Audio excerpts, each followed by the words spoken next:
Hi, everybody. Welcome to the Coach Paul Tortorella Show. This is Jack Benedict, and we talk IUP Crimson Hawk football. And it was a Hall of Fame game, and a good one at that, 38-14, IUP defeating East Stroudsburg. Coach, let's talk about the game and the slow start, but then you got settled in and pretty much dominated the rest of the afternoon. Yes. The first quarter was a little slow. We had two chances really down in the red zone, and we missed a field goal and dropped a touchdown pass, so it hurt our production in the first quarter, and then we gave up a touchdown, so we were behind after the first quarter. And then I thought from the second quarter on we pretty much dominated the game, but we got to play better in the first quarter. Mm-hmm.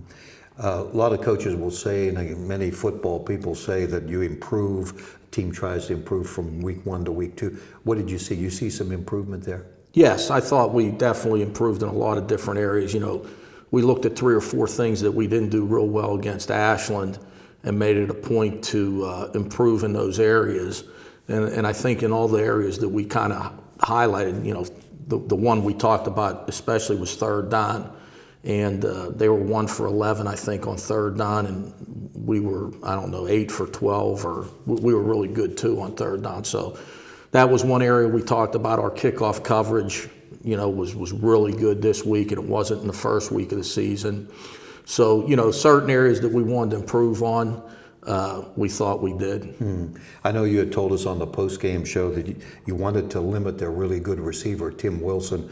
He only had 2 catches. He was not a factor in the game. You pretty much accomplished that. Yes, our 2 corners did a really good job. Both Stevens and Anthony Davis. Jay was out with a hamstring.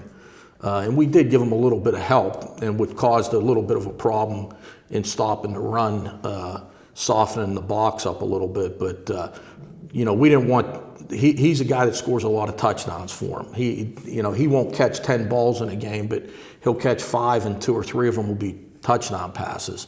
So we didn't, going in, we felt like we could handle everybody else. He would be the one that could hurt us the most, so we took him away. Mm-hmm. You lost a running back, Malik Anderson, earlier in the game. Dwayne Brown had a game for you, the true freshman from Apollo Ridge, 137 yards, 17 carries, 8 yards per carry. Was it your intention to get him more work, even though, even if Malik did not get hurt? I would say a little bit yes and no. We wanted to get him the ball more than we did, obviously, in the first game.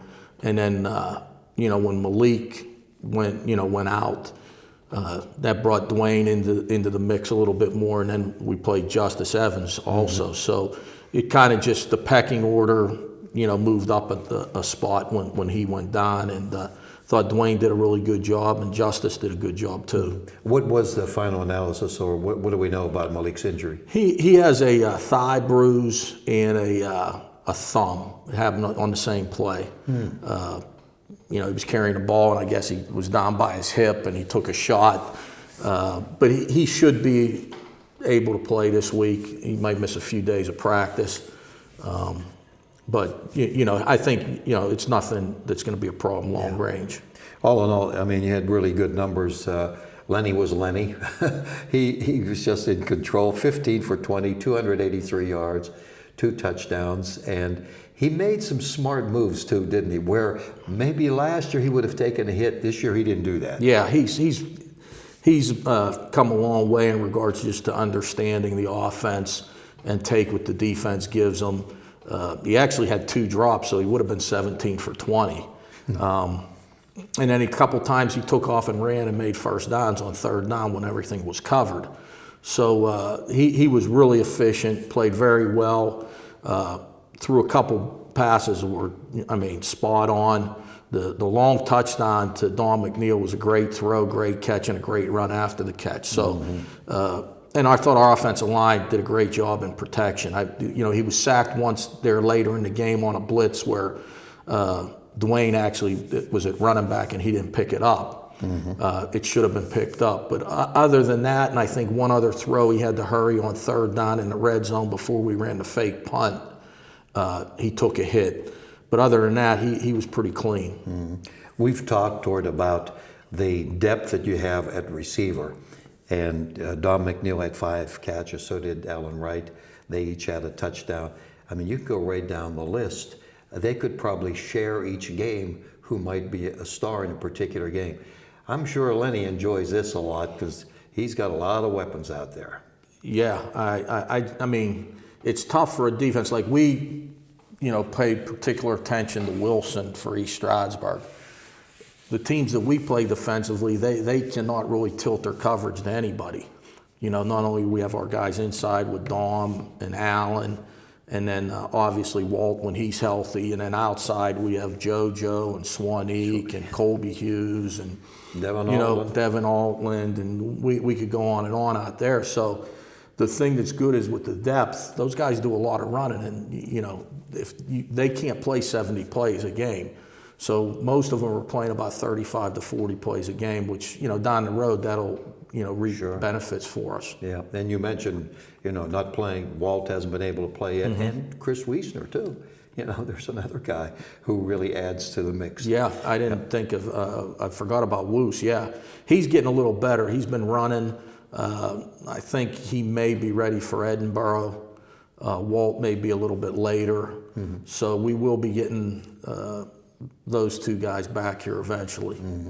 Overall, you were pleased with the defense, had to be, huh? And now I know there were too many penalties overall in the game, but defensively, I mean, you held them to 14 points, and their quarterback didn't have much of a chance. We did play pretty well. I'll tell you, we were great on third down. We were getting off the field. They were 1 for 11 on third down, and we made a point, like I said earlier, defensively to get off the field on third down. We struggled a little bit against Ashland that way, but we knew we'd give up a little bit in the run game because of the type of defenses we were playing on that wideout. But really, other than 2 series, we played pretty well. I know we forced 8 punts and had 2 takeaway. We scored on defense with JR's interception, and then the first series we recovered a fumble on, I think, their 10-yard line. So we really could have, been responsible strictly for 2 touchdowns instead of 1. So overall, other than 2 series, we played pretty good overall. It was good to see the pick by J.R. Stevens. Picks one off 38 yards down the sideline. He had a really nice game too. You mentioned Jay Watkins was out, so these guys had to step up a little bit. Yeah, both corners, J.R. and Anthony Davis played well. The Wilson kid, who's an outside receiver, was into the boundary a little more than to the field, but by the same token, they both had to play against him and the rest of their receivers, and we really held down the receptions to their receivers. And the interception, JR, high pointed it, went up and got it, and then had a good return with it. We always talk about on defense, we've scored a lot of touchdowns on defense. Right. And one of the things that we talk about is when we get the ball on defense and we're running it back, whether it's a fumble or an interception, the offensive personnel on the other team, they're not really used to tackling anybody. So, you can almost forget about the offensive lineman tackling you. So if a skill guy or the quarterback, can't make the tackle, we should have a chance to score. And, we've worked that in a drill that we use, for a long time here, and it's paid off. That, we talk about when we do get the turnover, we become an offensive player. And there were a couple good blocks on the return. So all in all, overall, as a defense, we played pretty well. We talked about the offensive line last week. How about the defensive line? You have to check to see who's in there because you can rotate. It's a great advantage. What, 8 players? Yes, it's just like our receivers, really. We have 4 positions, and we play 8 guys on defense at those 4 positions. I was just looking at the grade sheet here this morning, and I think maybe Averitt played 40 plays, and the rest were in the 20s and 30s. So when you play 8 guys for 4 positions, much like wideout, they're only playing 35, averaging about 35 plays a game. But Averitt played very well. Easterling played very well. We had I'm trying to think. We had 3. Weldon was the third guy. Yeah, he had a sack. Those 3 guys everybody played a good game, but those 3 played probably the best. And the quarterback, we sacked him 3 times, but we hurried a lot of throws. The one throw where we were beat deep, our pressure really caused the incompletion, even though we didn't sack them. And then there was another play where they ran a corner route where the quarterback had to hold the ball because we were in his face with the pass rush and caused them to throw the ball out of bounds. So our pass rush was really good. There was some concern, I know, at linebacker when coming into the season. You had a veteran crew last year, and so Lloyd and Amendola had to play as freshmen. How have you felt they've done? Well, we've used really those two guys, and then Brandon Myers played a good bit on Saturday. And for the first two games, they've made some young mistakes, and it's mainly, when teams get in certain formations that are a little bit unconventional, and we got to make adjustments and checks. When teams are like East Stroudsburg used a ton of motion. So you got to do a lot of things quickly and on the run, and we're still not where we need to be with the checks and the communication yet with the linebackers. But in the first two games, they've been thrown a lot, and they've hung in there pretty good. Yeah. All right. We'll talk about Cheyney. It's a noon game, by the way. Kickoff is at noon. They lost 54-14, I guess, to Cal. They always have a few athletes, maybe more than a few. We've seen it both in football and basketball. So how is the approach? Everybody said, oh, Cheyney, okay, they're the doormat, all this sort of thing. The approach has got to be maybe even a little tougher on the coaching staff.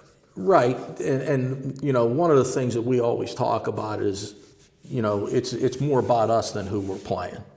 But obviously our players know who we're playing and what their record is and what their pedigree is. But I think this is a week where, we've got to probably have our best week of improving as a team on the practice field. Then when the game comes Saturday, it'll show in the game. And hopefully, we look at games previously with Cheyney where we had the opportunity to play a lot of players. Yeah. And that can only reap benefits down the road, experience for the guys who are the second team guys or the backup guys. If we can get them 25 to 30 plays in the game, it builds our depth. But it's still you got to show up and play. But I think the thing that we'll focus more on than anything is getting better this week on the practice field and improving as a team that way. And getting a good start. Well, yeah, the first two games, I think we've been outscored 23-6 in the first quarter, and that's really hasn't been our MO. We've been a great first quarter team around here for a long time, so we've got to address that. We had some things we wanted to address after Ashland, and now one of the things we got to address after the East Stroudsburg game is how we play in the first quarter. We got to play better. Finally, any other injuries other than Malik? Well, I know that Isaiah Stokes was out, right? Stokes got hurt on a kickoff coverage. He may have a torn ACL, so he may be out for the year. Ooh, wow. So that one hurts a little bit with our depth and our special teams. He's on every special teams. Yeah. And we've got some bumps and bruises. Probably the area, we're still got the two wideouts that haven't played yet. In the secondary, we've got some guys that are not seriously injured, but we may have to hold this week in practice, both at safety and at corner. So we're a little thin there this week, but we've got a couple other guys that we haven't been working that we may work this week in practice. All right, I'll be looking for that. That'll be interesting. Hey, Tort, thanks. Good luck against Cheyney. Appreciate it. Thanks, Jack. All right, that's Coach Paul Tortorella. Noon kickoff against Cheyney University at home again at Miller Stadium, Signetti Field. The crowds have been great. We hope to see you on Saturday. For the coach, this is Jack Benedict. We hope you have a good evening.